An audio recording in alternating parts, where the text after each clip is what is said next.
What if I told you that there was a player on the Knicks that, when they're on the court, their team has a defensive rating of 109.9, but when they're off the court, their defensive rating drops down to 120.9? Which player do you think that this would apply to? Believe it or not, it's actually Immanuel Quickley. If you're a Knicks fan, this probably doesn't come as much of a surprise. You're probably well aware of how good he's been on the defensive end this year, but if you're not a Knicks fan, you're probably wondering how a 6'2" guard is able to make such an insane level of impact on the defensive end. The answer is a combination of Immanuel Quickley's innate defensive talents paired with the complex New York Knicks defensive approach, those two aspects merging together to showcase how much Quickley is able to do for you as a defender despite his physical limitations. Immanuel Quickley is a bit of an anomaly. Not only is he a relatively smaller guard at 6'2", but he's also just fairly skinny. In theory, this player would have a pretty difficult time defending just about anybody, but in reality, he's one of the best guard defenders in the NBA. The way he's able to do it is through some really strong defensive feel, and most importantly, his insane defensive motor. So we're going to take a dive into everything that makes Immanuel Quickley such a good defender and how he's able to have such an impact on this Knicks defense. But first, we got to pay some bills. Today's video is sponsored by Underdog Fantasy. With Underdog's NBA Pick'em, they make it super simple to win big. They've got individual player props to pick from for every single NBA game. All you have to do is pick higher or lower, and once you have your slip, make your wager and hit submit. You can make wagers for as low as $1 and win anywhere from 3 times your money all the way up to 20 times your money. For the Knicks vs Kings game tonight, I took the over on Julius Randle's free throws, the over on Mitchell Robinson's points, and the over on Sabonis's free throws. Then all I do is choose how much I want to wager. Then I can choose if I want to insure my picks, so if one of my picks doesn't hit but the other two do, I can still win. Then all you do is hit submit and you're set. You can sign up using code AlexHoops and they'll match your first deposit up to $100. So if you put $100 in, you'll get $100 free to play with. Be sure to play responsibly, and thanks again to Underdog for sponsoring today's video.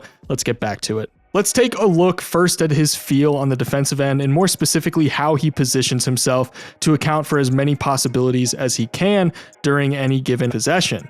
Now look at where he starts out on this play. The Suns are going to run this staggered dribble handoff, which Quickley recognizes immediately, with Grimes and Robinson picking Booker up and Quickley preparing to stunt if he drives.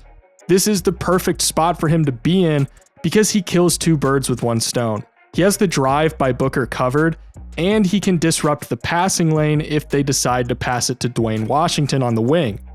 With Quickley complicating everything, Booker is forced into a relatively risky entry pass, which then gets swung out to Craig in the corner, and Quickley immediately sprints out to the wing to contest the 3 and force the miss. Now let's rewind and look at everything that he did in just that one possession. He went from guarding the corner to providing help on the initial handoff action, then to finishing on the opposite side of the court and contesting the shot. That's a lot of ground to cover on one play and a ton of processing in so many different situations. Here, Quickley shuts off this pick and roll entirely, and I like how he basically jumps over the screen and puts an arm out to prevent getting stuck on the screen, and also simultaneously preventing the drive. When the ball gets swung back out, he directs Josh Hart to stay on the corner man while he waits near the nail, before reading the pass perfectly and stepping up on Hayward. I want to point out how Immanuel Quickley approaches this closeout. He is super aggressive, which can sometimes result in a guy getting burned, but Quickley attacks a closeout already lined up laterally, so if his matchup decides to attack, he can just immediately slide his feet like he does here to stay with them all the way to the paint. This awareness and innate defensive instinct is even more powerful when you pair it with his high level of effort and his general defensive technique. There are some really interesting quirks and tendencies that allow him to make split-second adjustments that prevent him from getting burned. With Shake Milton bringing the ball up the floor, he's going to preemptively shut off the screen, forcing Niang to ghost it and flare off. Then Harrell sets another screen on him, but he fights to get to the nail and shut off any potential drive by Niang, forcing the pass back out to Milton.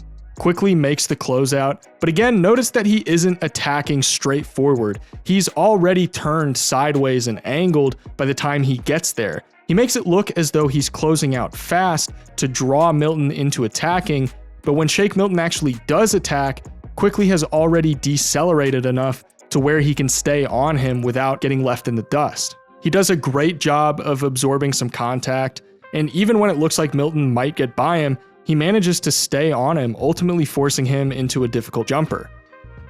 It's also worth talking about how much communication he does for the defense, calling out rotations and getting guys in positions where they need to be, which ultimately helps prevent a lot of mistakes.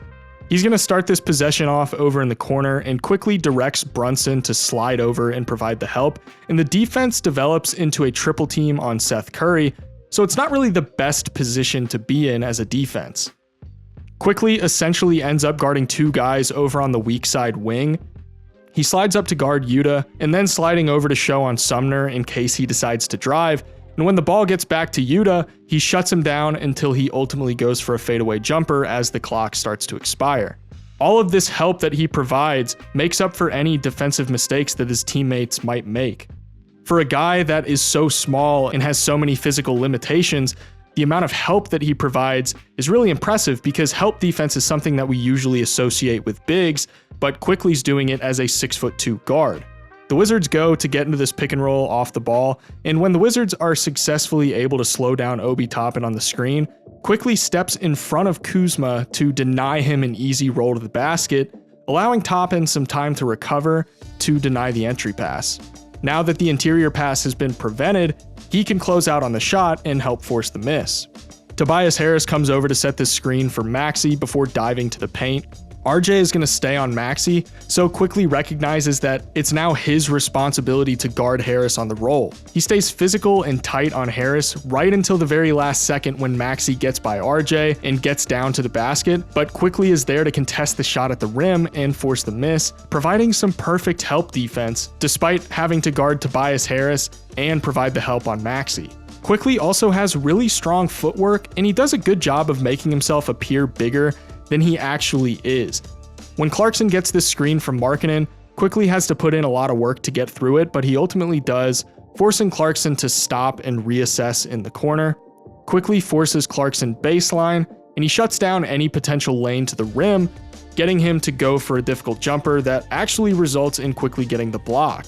The amount of rolls and the amount of work that he does on any number of defensive possessions is really impressive, and I think it speaks a lot to the endurance and physical strength that Quickley has. And I think it makes a lot of sense that he's their sixth man because they already ask him to do so much on the defensive end, and he makes a lot of contributions on the offensive end as well. So if he were playing a full 36 minutes or full starter minutes, he would probably be exhausted simply because they're already asking him to do so much. So I think the sixth man role is perfect for him. Just to really pair the film with the numbers, he's allowed the third fewest points per possession on spot-ups of any player in the NBA that's defended at least 200 spot-up attempts this year, with 0.87 points per possession allowed. Of all players that have defended pick-and-roll ball handlers on at least 200 possessions this season, he's allowing the 15th fewest points per possession with 0.82. He's actually been part of one of the best defensive lineups in the entire NBA. The lineup of Miles McBride, Immanuel Quickley, Quentin Grimes, Julius Randle, and Mitchell Robinson has a defensive rating of 101.1, which is the 10th best defensive rating of any five-man lineup in the NBA that's played at least 150 possessions together so far this season. When you put all of this defense together with his offensive contributions, I think he's got a pretty decent case for Sixth Man of the Year. Quickley is unquestionably one of the best guard defenders in the NBA. There are very few guards that are able to make up for their lack of size and strength as effectively as he does. He's a really good testament to the idea that you can make up for some of these limitations if you're simply willing to put in effort, and there's no shortage of effort from Immanuel Quickley. If you guys enjoyed this video and you want to see more content like this, please consider subscribing and leaving a like on the video. Thank you to all of my awesome patrons for helping support the channel and making these videos possible. If you're interested in becoming a patron, you can click the link in the description. Thanks again to Underdog for sponsoring today's video. Be sure to join using the link below. Thank you all so much for watching, and I'll see you in the next one.